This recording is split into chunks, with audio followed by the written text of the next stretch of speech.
안녕하십니까. 독서하는 마라토너 박종필입니다. 자, 이곳 잠실 나들목에서 서쪽 방향을 촬영하고 있습니다. 현재 시각은 2023년 4월 27일 목요일 아침 6시 34분입니다. 제가 자전거를 타고 동쪽 방향으로 이동하면서 계속 촬영하도록 하겠습니다. 자, 현재 동쪽에서는 오늘의 찬란한 태양이 떠오르고 있습니다. 현재 기온은 좀 쌀쌀합니다. 6도 정도 됩니다. 낮 최고 기온은 20도 정도로 예보된 상태입니다. 자, 제가 동쪽 방향으로 자전거로 힘차게 이동하면서 계속 촬영하도록 하겠습니다. 자, 이곳 잠실 한강공원에서 촬영을 하고 있습니다. 자, 이동하겠습니다. 화이팅! 제가 자전거를 세워뒀습니다. 이 자전거를 타고 이동을 하겠습니다. 손이 시려워서 여기 가죽 장갑을 착용을 해야 할 정도입니다. 자, 이곳은 잠실 나들목입니다.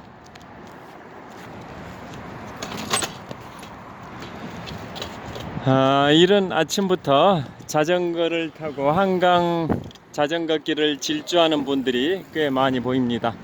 햇볕이 동쪽에서 떠오르고 있고 그 방향으로 자전거를 타고 달리고 있기 때문에 역광이어서 잘 안 보일 수도 있습니다.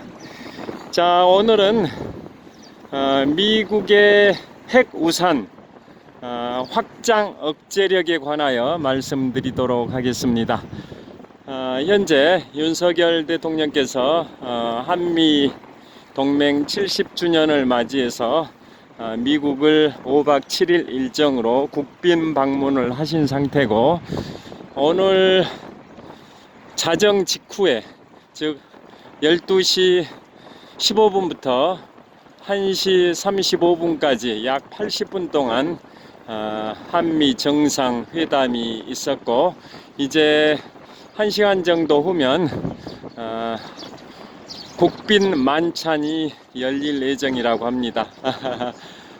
재미있는 것은 유명한 영화배우 안젤리나 졸리 그분께서도 한미 정상을 비롯한 각계 인사들이 참석하는 국빈 만찬에 안젤리나 졸리도 참석한다고 합니다. 안젤리나 졸리 여배우가 입양한 아들인 어떤 아들이 연세대학교에 재학 중이라고 하죠. 자, 잠실대교 남단을 통과하기 직전입니다. 자, 그래서 이제 윤 대통령께서는 오늘 새벽 즉 자정 직후에 80분 정도 한미 정상 간에 정상회담을 했었고, 또 이른바 핵우산 제공 즉 확장 억제에 관한 그러한 내용을 공동 기자회견에서 발표를 했고요. 1시간 정도 오면 국빈 만찬을 하고, 그 다음에 미국 상하 야원에서 양원에 참석해서 영어로 연설도 하게 된다고 합니다. 자, 그러면 그 확장 억제력이 뭔지 뭐 다 언론을 통해서 아시겠습니다만은, 억제의 사전적 의미가 정도를 넘어서 무언가 충동적 행위를 하는 것을 억눌러서 그치게 한다, 뭐 그런 의미입니다. 충동적 행동을 억눌러서 그치게 한다, 즉 북한의 그러한 핵무력 공격 그런 것들에 관해서 억눌러서 그치게 한다, 즉 사전 예방적 효과를 노리는 게, 거두는 게 바로 억제력인데요. 그것을 확장해 가지고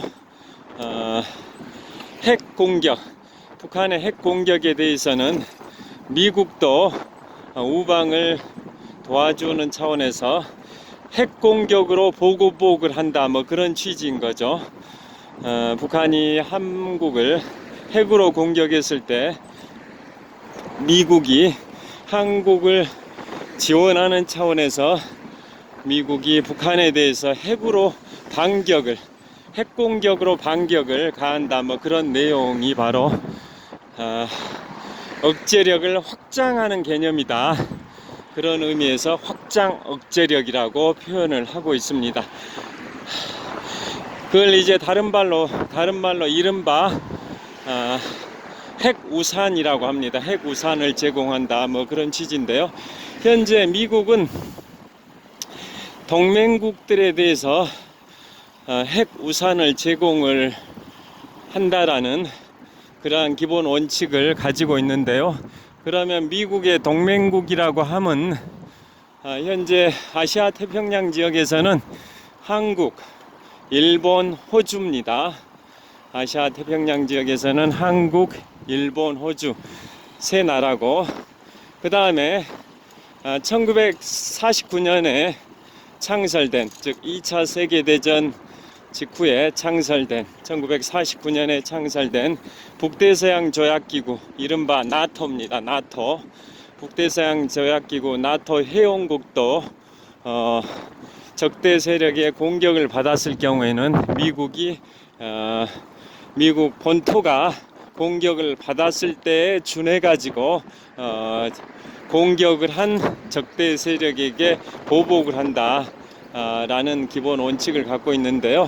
그래서 지금 현재 미국이 핵우산을 제공하는 국가는 아시아 태평양에서 한국, 일본, 호주, 그 다음에 북대서양 조약기구 가입 회원국 현재 31개 회원국입니다. 지난 4월 4일에 핀란드가 나토에 가입을 했고, 오는 7월에 나토 정상회의가 열릴 예정인데, 그 전에 스웨덴도 가입 여부가 결정이 되는데요. 나토 회원국이 되려면 나토 회원국 전원의 만장일치 찬성이 있어야 나토에 가입을 할 수 있는데요. 지난 4월 4일에 핀란드가 31번째 회원국으로 가입했고, 오는 7월 나토 정상회의가 이루어지기 전에 스웨덴도 가입할 가능성이 높아지고 있습니다. 당연히 스웨덴은 가입 의사를 표명을 하고 있는데요. 헝가리, 튀르키예가 좀 찬성할지 말지 좀 고민을 하는 분위기였는데, 지금 외신들의 전망은 헝가리, 튀르키예가 스웨덴의 나토 가입도 찬성할 가능성이 높다고 하니까, 그러면은 현재는 지난 4월 4일 기준으로 나토 회원국 수가 31개국인데 스웨덴이 가입하면 32개국으로 증가를 하게 됩니다. 그렇게 되면 나토 회원국 총 32개국에 아시아 태평양 지역의 한국, 일본, 호주까지 합하게 되면 미국의 핵 우산 제공 국가는 35개국으로 증가를 하게 됩니다. 즉 그러한 나라들이 적대 세력의 공격을 받았을 경우에 핵 공격이 가장 대표적인데요. 핵 공격뿐만 아니라 다양한 공격을 받았을 경우에 미국이 그거에 대해서 미국 본토 공격을 당했을 때 준해 가지고 도와준다.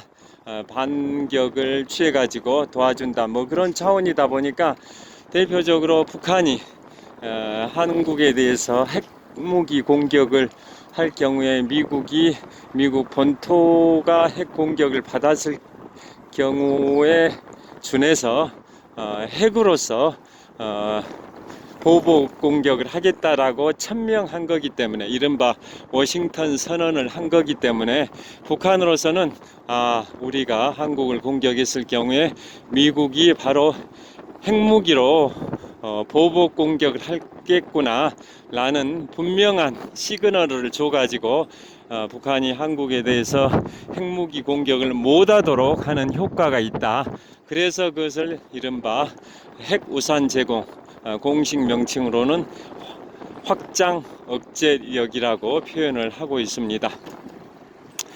그래서 오늘 새벽에 한미 정상의 공동 기자회견을 통해서 이른바 워싱턴 선언을 통해서 북한이 한국에 대해서 핵공격을 포함한 다양한 공격을 했을 경우에 미국이 그에 상응하는, 그것을 또 더 나아가서 그것을 그것보다 더 압도적인 신속한 즉각적인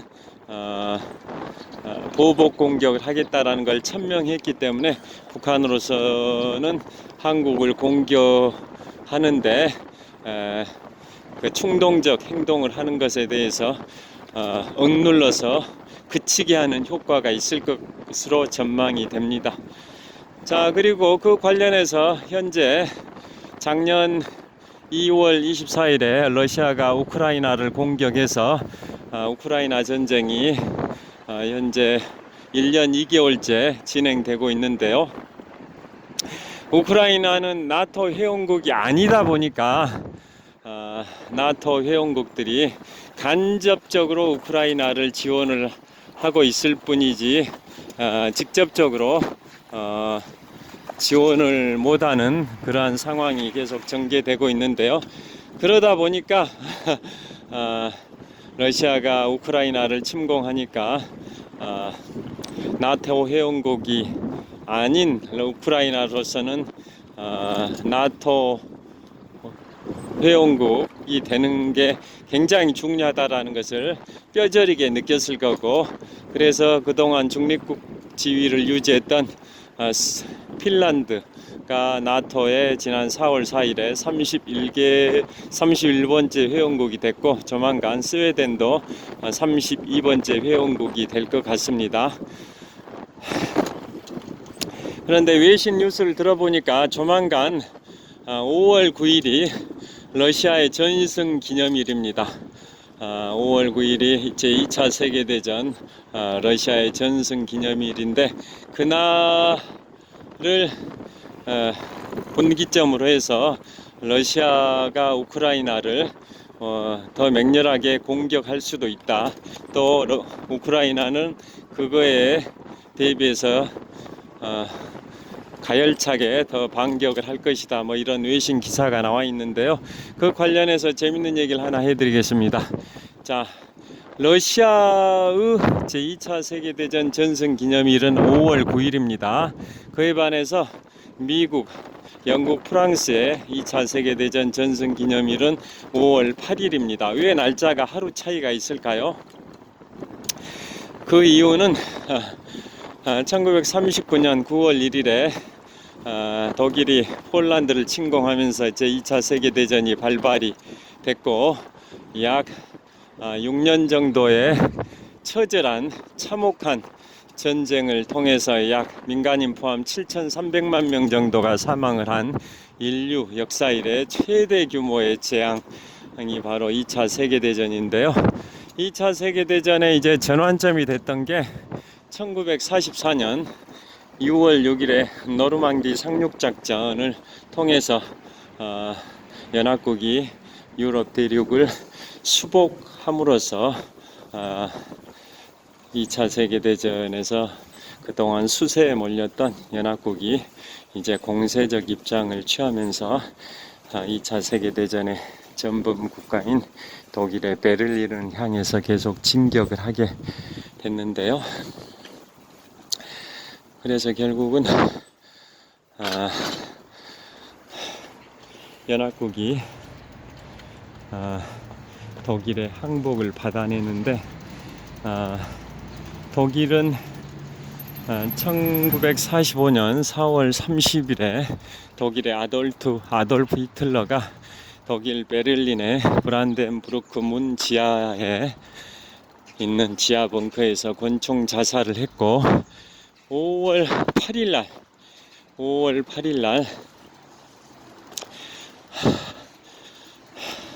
독일이 미국, 영국, 프랑스에 대하여 항복을 했습니다. 그런데 소련에서는 그걸 인정하지 않았었습니다. 왜 그랬냐면 자, 2차 세계대전에서 소련이 스탈린그라드 전투를 포함해서 엄청난 병력을 2차 세계대전 동부전선에서 소련군이 독일에 맞서서 싸웠었는데요. 그에 반해서 서부전선에서 미국, 영국, 프랑스가 독일에 대하여 맞서 싸웠던 그 군대 병력 수는 동부전선에서 소련이 독일에 맞서 싸웠던 병력 수에 비하면 거의 10배 차이가 난다라고 보는 겁니다. 자, 동부전선과 서부전선의 기준은 다 아시다시피 2차 세계대전의 전범 국가였던 독일을 기준으로 독일의 서쪽 지역인 프랑스, 네덜란드 이런 지역에서 발생했던 전투를 서부전선이라 하고요. 서부전선 이상 없다라는 소설 또 영화도 있지 않습니까? 독일의 서쪽 지역인 프랑스, 네덜란드 등 그 지역, 독일의 서쪽 지역에서 발생했던 그 전선을 서부전선이라 하고, 반면에 독일의 동쪽 지역인 소련 지역에서 발생했던 전선을 동부전선이라고 하는데요. 자, 서부전선에서 미국, 영국, 프랑스 연합국이 독일과 맞서 싸웠던 그 병력 수는 대략 한 50만 명 정도밖에 안 되는데, 반면에 동부전선에서 소련이 독일에 맞서서 싸웠던 병력 수는 그의 한 9배 정도에 해당되는 한 450만 명 정도의 병력이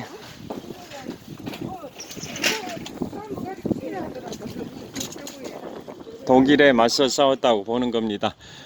그래서 2차 세계대전에서 연합국이 승리할 수 있었던 큰 요인은 미국, 영국, 프랑스의 그 힘도 컸지만 결정적인 힘은 바로 소련의 힘이었다라고 소련의 최고 권력자 이오시프 스탈린은 봤던 겁니다.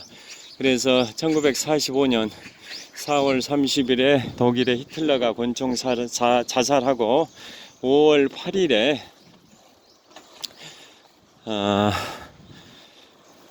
독일이 미국, 영국, 프랑스 연합국을 상대로 항복을 할 때 그 항복 서명을 했던 장소가 프랑스 랭스라는 지역에 가서 독일군의 작전 참모장이 서명을 했었습니다. 독일군의 작전 참모장인 그 장군이 프랑스의 랭스라는 지역에 가서 항복을 했는데요. 소련군은 그것을 인정할 수 없었던 게, 우리가 훨씬 더 많은 병력으로 10배 가까이 더 많은 병력으로 독일에 맞서서 싸웠다. 너희 미국, 영국, 프랑스가 서부전선에서 독일군과 맞서 싸웠던 너희 병력은 우리 동부전선에서 소련이 독일에 맞서 싸웠던 그 병력 수에 비하면 훨씬 적다. 그러니까 서부전선에 투입된 독일군의 병력이 미영푸의 병력이 아니라 서부전선에 투입됐던 독일군의 병력이 약 50만 명이고, 반면에 동부전선에 투입됐던 독일군의 병력이 그의 9배 정도 해당되는 450만 명의 병력이 투입이 됐었다. 그러니까 너희 미국, 영국, 프랑스가 맞서 싸운 서부전선의 독일군 병력 50만 명 정도에 비해서 우리 동부전선에서 우리 소련군이 맞서 싸운 독일군의 병력은 한 450만 명 정도, 즉 9배 정도가 더 많았다. 그렇기 때문에 2차 세계대전에서 연합국이 승리할 수 있었던 가장 큰 요인은 우리 소련군이 동부전선에서 독일군의 그 많은 병력에 맞서 싸워 이겼기 때문이다 라고 얘기를 한 겁니다. 그래서 독일이 미국, 영국, 프랑스에 대하여 항복한 그거에 대해서는 인정할 수 없고, 소련군의 총사령부가 있는 독일의 베를린 외곽에 독일 공과대 소련군 사령부가 있었는데요. 거기 와서 항복을 해라 라고 했었던 겁니다. 그래서 그 당시에 독일군의 총사령관이 독일 베를린 외곽에 있는 독일 공과대 안에 설치된 소련군 사령부에 가서 항복한 게 바로 5월 9일입니다. 5월 9일. 5월 9일 밤 10시 45분 정도에 항복 설명을 했는데요. 러시아 시간으로는 다음 날인 5월 8일 밤 10시 45분 정도에 항복을 했는데요. 그게 중부 유럽의 시각입니다. 중부 유럽의 시각을 기준으로는 5월 8일 밤 10시 45분이었는데 소련의 수도 모스크바 시각으로는 5월 9일 00시 45분이었습니다. 2시간 차이가 있었습니다. 그래서 그 독일군의 총사령관이 베를린 외곽에 있는 소련군 사령부에서 서명했던 그 시각이 모스크바 시각으로는 5월 9일 00시 45분이었기 때문에 러시아의 2차 세계대전 전승 기념일은 5월 9일입니다. 5월 9일. 자, 그래서 미국, 영국, 프랑스의 2차 세계대전 전승 기념일은 5월 8일이고 반면에 소련의 전승 기념일은 5월 9일이다 라는 그런 차이가 있는 겁니다. 자, 그래서 5월 9일이 러시아의 전승 기념일이다 보니까 그 날짜가 얼마 안 남았습니다. 앞으로 12일밖에 안 남았는데요. 그 날짜를 기준으로 뭔가 러시아와 우크라이나 간의 전쟁에 커다란 또 분수령이 될 거다라는 외신 보도들이 있습니다. 자, 이제 천호역 8번 출구 10m 전입니다. 전방에 현대백화점 천호점도 보이고요. 여기서 마무리를 하도록 하겠습니다. 자, 천호역 8번 출구에 도달을 했습니다. 자, 여기 오늘은 어제 그제 계속 구름 낀 날씨 내지는 이슬비가 내렸었는데요. 오늘은 자, 햇볕이 내리쬐고 있습니다. 자, 현재 천호역에 도착했습니다. 현재 시각 2023년 4월 27일 목요일 아침 7시 가까이 됐습니다. 자, 현재 기온은 6도 정도 되고 낮 최고 기온은 20도 정도로 예보되어 있습니다. 약간 쌀쌀합니다. 자, 한미동맹 70주년을 맞이해서 한미정상이 오늘 새벽에 이른바 핵우산 제공 확장 억제에 관하여 공동 기자회견을 발표를 했습니다. 동북아시아의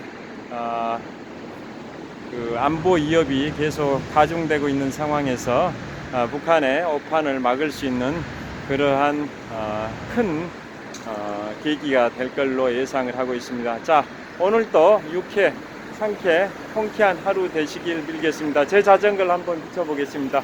제 자전거 뒤에 세워뒀습니다. 자, 오늘도 행복하고 즐겁고 보람차고 뜻깊은 즐거운 하루 되시길 빌겠습니다. 시청해 주셔서 감사합니다. 화이팅! 자, 24분가량 촬영했습니다. 현대백화점 천호점입니다. 그 다음에 이곳은 천호역 사거리입니다. 좋은 하루 되세요. 감사합니다.